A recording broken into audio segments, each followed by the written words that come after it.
going on, guys? So, before we start reviewing this episode of Gotham, I just want to give a big shout out to the WB for sending me an advance copy of this episode. They didn't need to do that, but hey, I'm totally down for it, and I think the reason they did that is because if you guys didn't know, this episode is the directorial debut by Ben McKenzie, aka Jim Gordon. So I don't know if WB wanted this to be known, or if they're just like, hey, something special's happening, and a lot of you people that cover Gotham, we want to do something special for you. And they sent me this freaking badass thing, which is this statue of an owl, which, man, I am freaking in love with this thing, and when I saw the package, I was like, what? And then they also sent me this freaking clapper thing that is for, to symbolize Ben's freaking directorial debut. And I thought this was freaking awesome. And Gotham did not need to do that, but thank you so much for doing that. So let's go ahead and jump into this episode. Don't worry, I'm reviewing everything the same. Just because you give me nice things doesn't mean I change my mind. I will say I'm going to jump around in the episode and cover things by certain areas, because some of the things lead into other things I want to talk about. So the first thing I want to talk about is Poison Ivy, or I should say Ivy, because she hasn't got the Poison Ivy part. Ivy and freaking Penguin, and how I love this new friendship. First off, we are getting badass angry Penguin again, and that is what I've been missing from this season. I had no problem with the whole Nigma, like, I love you kind of stuff, but I just felt like they were overdoing it, and I was like, can we get a nice balance between this lovey-dovey Penguin and the freaking badass Penguin? And it looks like they're going full-blown force on trying to just, they're packing that on at the end of the season, and I'm gonna love it, because he is just full-blown rage mode right now. And Ivy's just trying to be sweet little Ivy. Well, she's not little anymore, but she still seems like she has that kid mentality. She's just in a grown woman's body, but I just love this dynamic. Like, Penguin was just being a jerk, and Ivy just wanted a friend, which was very crazy that she wasn't hanging out with Selena or anybody. And I don't think we've seen Ivy since she tried to run away from Wayne Manor, which they never even really talked about that, to be honest. Anyways, we know that Ivy has been taking care of Penguin. He hasn't really thanked her or anything.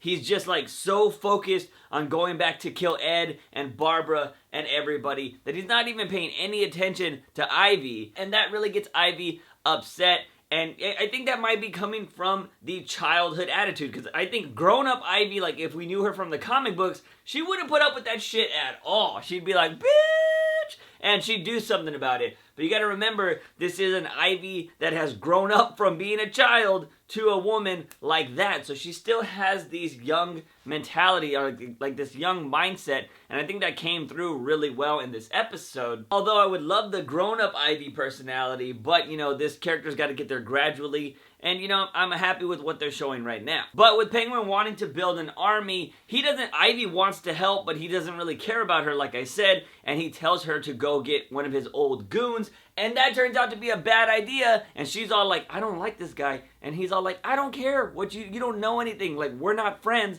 and that kind of gets Ivy upset, and she leaves, and then freaking, what's his name, knocks Penguin out, because now, I guess he's his own leader. I don't know who he works for. It kind of seems like this guy, Gabe, is working with his own kind of people, or maybe he's working under Barbara. I'm not really sure, but he had his own goons, and they were going to auction Penguin off. Ivy was chilling in the background. She was like, if he would have listened to me, she gets caught. But luckily, Ivy seems to always have some way out of things with that smelly, smelly perfume she's got. And most guys are a sucker for a pretty face. So, it happens. Jump to Penguin and Ivy tied up by these goons and Gabe.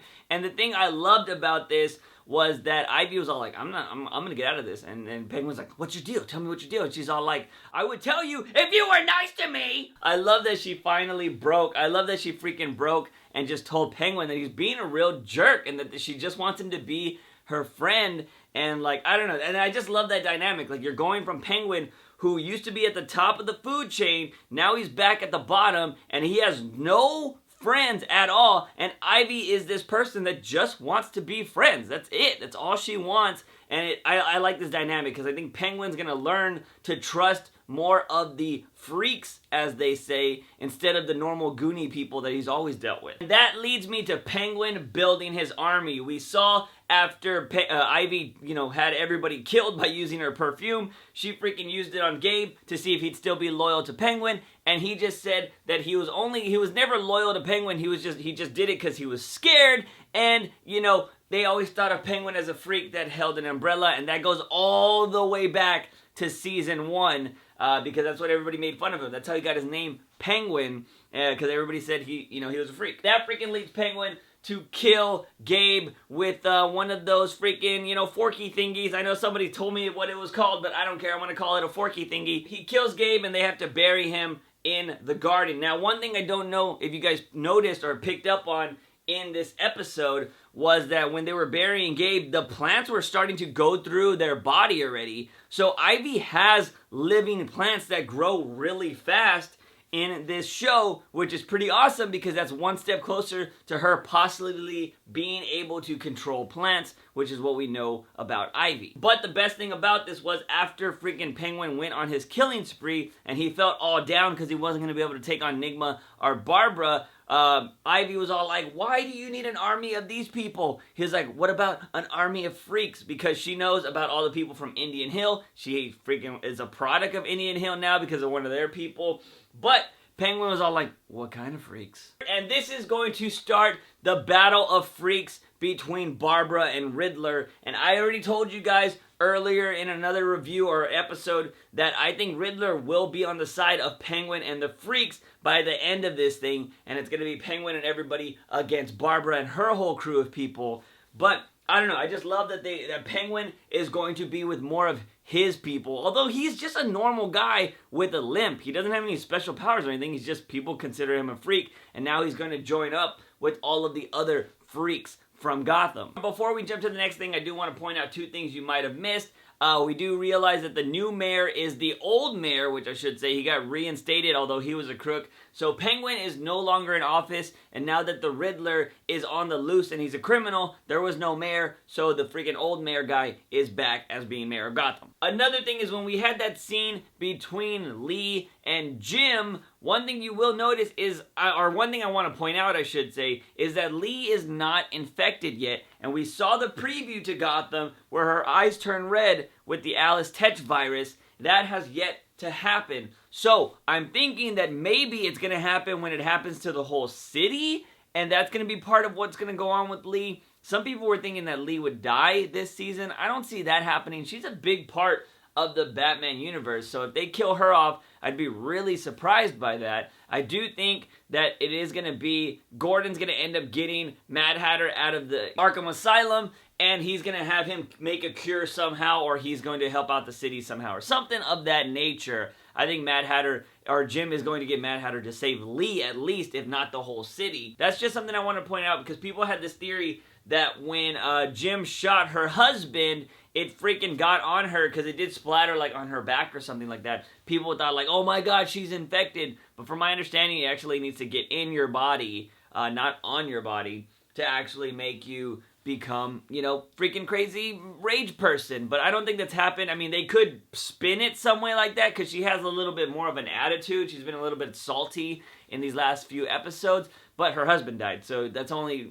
understandable that she's upset. So I don't know, I wanted to point it out there. Personally, right now, at this moment, I do not think that Lee is infected with the virus. We have proof that she's going to be infected with the virus, but as of right now, I don't think she's infected. Alright, now let's go ahead and move on to where I think a lot of the things intertwine right now, and a lot of it starts off with Jim Gordon finding out that his dad was set up. So he found out, he started researching into his Uncle Frank telling him that his dad was actually killed by the court, and about a drunk driver. We found out that it was actually a setup because the guy that actually killed, or the suspect that killed Gordon's dad, actually had a disease that Bullock called the Irish curse, and that with this disease that he had, even if you drink like a little bit, you would feel like you're dying. So there's no way that he could have been a drunk driver, meaning the court set up the whole thing to kill Gordon's uncle, and now Gordon's on the case. With that new realization, Gordon goes to his uncle to find out what happened. After they do a little digging, freaking Bullock finds out that the guy that killed Gordon's dad was actually a career criminal, and his lawyer was paid by motherfucking Falcone. Of course, this gets Gordon upset, and he's all like, I'm going straight to Falcone's. He goes to Falcone's. Falcone's is all mad. He's all like, you have some nerve to be here. And he's all like, yeah, I killed your son. You killed my dad. It's even, son. With that, Gordon finds out that, yes, Falcone did pay for that lawyer, but he did not kill Gordon's dad, or he did not put out the hit for Gordon's dad. And Falcone, in that whole situation, says he respected his father. He doesn't really respect his son. But he did say that the person that called the hit was actually Frank Gordon. That's right, freaking Gordon's uncle, Frank, is the one that put the hit out on his dad. And that's because his dad was making too much noise on wanting to take down the court. And Frank, you know, he didn't want to die. I'm pretty sure that was the reason he had to call out the hit on Gordon's dad, because the court ordered it. That led Gordon to try to arrest his uncle. He ends up getting worked, and his uncle's like, dude, you gotta freaking get this weapon. I'm telling you the truth. You need to work with me here. It's what your dad would want, but you're being stupid. So Frank tells Jim that he needs to look into this whole thing without the court knowing. So the court tells that to Bullock. Bullock's all like, we'll get the GCPD. Jim's like, you can't do that because we need to be like not noticeable at all. So he calls freaking Barbara to make shit happen. And of course, she answers the phone. Barbara Queen. Oh! I know what you guys are saying. See, it's Barbara Queen. It's not. I know what you're saying, but I still think my theory is going to be true about the whole Harley thing, and you're going to hear what I'm going to have to say in a minute. But one thing I wanted to point out is in the background of when Barbara answers that phone to talk to the Jim, Love Hurts is playing in the background. So I thought that was pretty interesting. Is that some foreshadowing for the future? Some people out there have a theory that Barbara's going to get pregnant and that's going to be her big change at the end of the episode. I don't think that's going to happen at all. But I did find it interesting that, you know, Love Hurts, and they've been in this weird, like, on and off again kind of thing between Barbara and Jim, or it just seems that way. But they still have a connection with each other. That is definitely that's something that I thought was interesting. So Barbara goes to the docks to help Jim. Jim probably spun it in a way like, look, you're the queen of the city or whatever. I need to tell you that there's some people that are, you know, bringing in stuff that you don't even know about. So Barbara goes down to Dock 9 that doesn't exist, or she goes down to the docks to, you know, interrogate some guy with her goons. And as she's interrogating this guy, freaking a Talon shows up and kills everybody. But before that happens, she's asking this guy, like, hey, so, where's this weapon? Shut up, phone! So she's asking this guy about what happened. The guy says the weapon came in already, but the crate's over there. And she's all like, well, you gotta have a number, right? She was all like, to call these people to let them know that the thing is here. She's like, how about we give them a call? Because I'd like to have a meeting. And that right there is what gets me intrigued about this whole possibly become Harley Quinn thing. So hear me out. Hear me out. This is how I think it could possibly happen, right? So with Barbara being the queen of Gotham, you know she's not going to take kindly to people that apparently run Gotham over her, which being, you know, being the Court of Owls. So what if she's trying to get to the Court of Owls to find out what this whole thing is about, or how she can take control of them, or something of that lines? Because I told you she wasn't going to like the idea of not being the real ruler of Gotham. So I think she's going to get close to the court. And what if the freaking court somehow, in her, you know, chase to find them, knocks her into a chemical vat or something of that nature, and that is how she becomes Harley Quinn. Or I feel like the court, because remember, they were the ones that run Indian Hill. What if she chases them down to Indian Hill or something like that, and something goes wrong against Barbara, which leads to her big change that we've been hearing about at the end of this season? That could easily be what's going to happen. Is Barbara goes after the court, something happens, bada bing, bada boom, Harley Quinn. And you know me, I'm not going to rant about it right now. You know I could, but we're going to save it for when that actually happens. But man, if it happens that way, you know shit's going to go down. Okay, so there's all of that. And then we know at the end of the episode, or towards the end of the episode, that freaking Frank kills himself so he would actually, so Jim could join the Court of Owls, and then he was like, just tell them that, you know, you found out that I killed your father, you couldn't handle it, so you killed me, and answer that damn phone when she freaking calls. So he blows his brains out, and now Jim has to be the one to join the Court of Owls because they're already suspicious of Frank, so Frank's not going to be able to get any more information because they're keeping it from him. So now Jim is going to join the Court of Owls and try to find out what this weapon's all about. So he'll be working from the inside, and I guess trying to give information to the GCPD on the outside. I don't know, it just looks like Gordon is going to go balls to the wall with trying to figure out what's going to happen to Gotham. All of that leads me to this last part and what could be going on in Gotham right now. So remember at the start of the episode, we found out that Gotham wants to rebuild, and they've rebuilt 2 times before this next one that they're planning on doing. So apparently they've destroyed Gotham before without people knowing, or they've done big things to destroy Gotham before. And we found out from Frank that the court is actually ruled by higher up people than just the people in the court. So it's whatever they say goes, and the court has to follow that. Now, another thing we found out is when we went to go visit freaking Bruce, and he starts talking to the Shaman Guy. The Shaman Guy says that the Court of Owls are just a tool. So now we know that the Court of Owls is actually working with the Shaman Guy, and he seems to have more power over the court than the court does of him. So that's kind of leading to the theory on why I was talking about why would the court help freaking Bruce out in any way when he would end up becoming somebody that could end up defeating them over time. But this is what's coming in here, and I think the Shaman Guy, there's a lot of people that have a theory about who the Shaman could be, and we're going to get into that. But I do think that the League of Shadows, aka the League of Assassins, is the people over the Court of Owls, because they could be the ones that are training the Talons to be so badass. But I think the League of Shadows, aka League of Assassins, are above the Court of Owls, and they are controlling the Court of Owls. That would make a lot of sense, like in Gotham theory.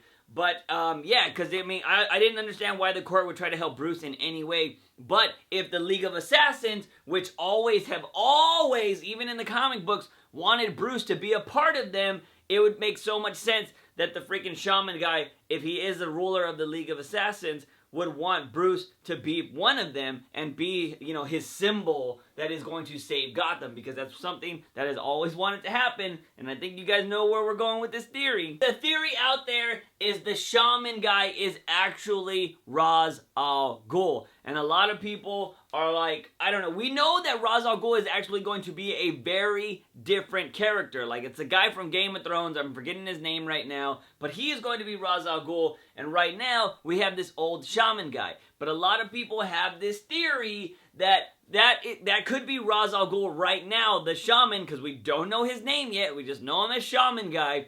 That could be him, and at the end of the season somehow, he goes into the Lazarus pit, which we know is a very huge Ra's al Ghul thing. They even did it on Arrow, so we know that that is a big part of Ra's al Ghul, because that's how he's been around so long. What if, at the end, the Shaman Guy, maybe Bruce stabs him or something and he needs to use this stuff? I don't really know. But I have a feeling that he's going to jump into this Lazarus pit and he's going to come out the older, or the younger guy that is going to be Ra's al Ghul for the rest of the seasons. That is the theory, and I could see that as very, very possible, because we don't know who the Shaman Guy is. He apparently wants Bruce to be a symbol. Everything he wants for Bruce fits very in line with what Ra's wanted. Although, I mean, if this Shaman Guy starts talking about the environment and how the freaking Gotham is destroying the environment and stuff, or destroying the world, which I think that's what the court is saying. The court is saying that, you know, Gotham has come under, like, you know, unruly, or it's like there's a bunch of freaks and, like, it needs to be cleansed, and that's why they need to rebuild. That is a very big kind of rebuilding thing that the League of Assassins would do, and if the court is controlled by the League of Assassins, they would have the same mentality. So it's very, very interesting. Also, another thing in the episode that the Shaman Guy said that the criminal element just keeps coming back, and they've tried to do things before. If I'm not mistaken, he said something along those lines.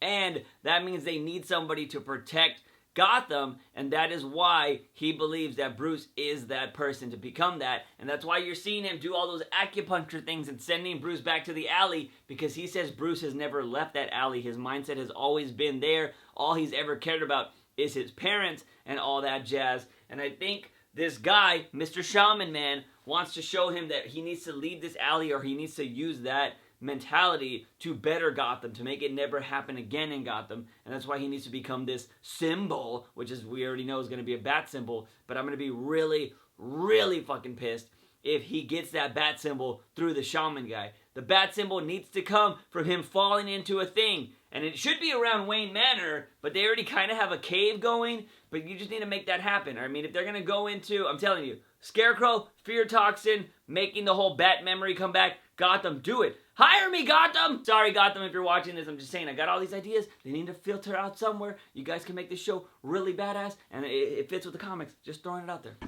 What's going on, guys? Okay, so, yeah, that was surprising. Did you get scared? Did you have your volume really loud? Anyways, I gotta go ahead and, as I'm editing this video, gotta throw my 2 cents in here as I'm listening to this Ra's al Ghul theory, because I was hearing it from a lot of different perspectives, and I was like, man, this actually sounds really good that this guy could be Ra's al Ghul. And my original thing was that the real Ra's, and I know a lot of you people are going to be in the comments, it's a pronounced Raish. It's a Raish al Ghul. Shut up. I say Ra's. I've said it for like that for a long time. Even Batman said it that way in the Batman animated series when he started out, and then he started saying Raish. But whatever. I don't care. I don't care how it's pronounced. I'm going to say Ra's. But anyways, one thing I want to point out with this theory that everybody's saying that the shaman could be Ra's al Ghul is that freaking, if he is, then when he goes into the Lazarus pit, he's changing his fucking skin color. That's right, the dude that's going to play Ra's al Ghul in Gotham is like a brown skin actor, and this shaman dude is clearly white. So I gotta kind of throw a freaking stone in that theory, or at that theory, because you gotta explain to me that, why the skin color would change. So let me know that happens. So I'm kind of now leaning towards back my original theory that maybe this Shaman Guy is going to try to train Bruce, and then maybe Ra's is going to come in and, like, you know, teach Bruce a different way, or kill that Shaman Guy and take over the League or something like that. I don't know. You're gonna have to wait a little bit more on this theory.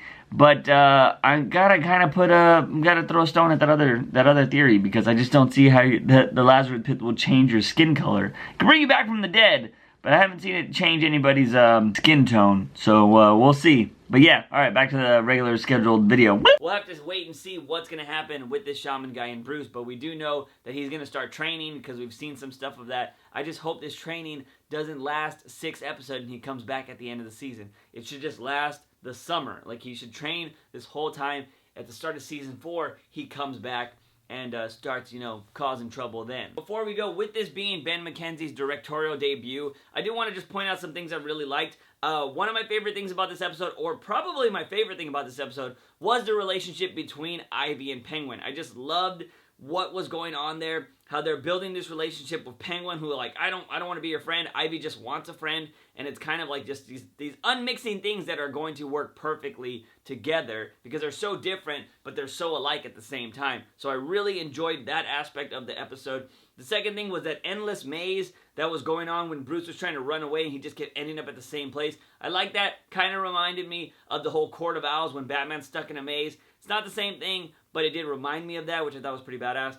And the last thing was when Gordon was talking to Falcone, there was this nice, like, I'm going to assume that this was a, you know, a director's choice, because I really enjoyed this, but it was this thing of Falcone being taller than Gordon, and it was kind of a perception thing when we were hearing them talk, because if you go back and watch the episode, from Falcone's perspective, Gordon looks smaller, because, I mean, freaking Falcone's taller, but if you look at when if Falcone's talking, he looks bigger than Gordon. Like, the camera angles, you'll see what it means. And the thing I like about that was, when you're looking up at somebody, it kind of symbolizes power, and that's what was going on in this episode, because Gordon was looking up to Falcone figuratively and literally. Jim had questions and Falcone had answers, and that's why he had all the power, because he didn't have to give him those answers. And I just liked that, like, that little directorial choice there, because, I don't know, I mean, you guys might not know it, but I do kind of film at a slanted angle, which is, you've ever thought about that? Yeah, I don't know, I like it. I like looking up at the camera a little bit more than I do,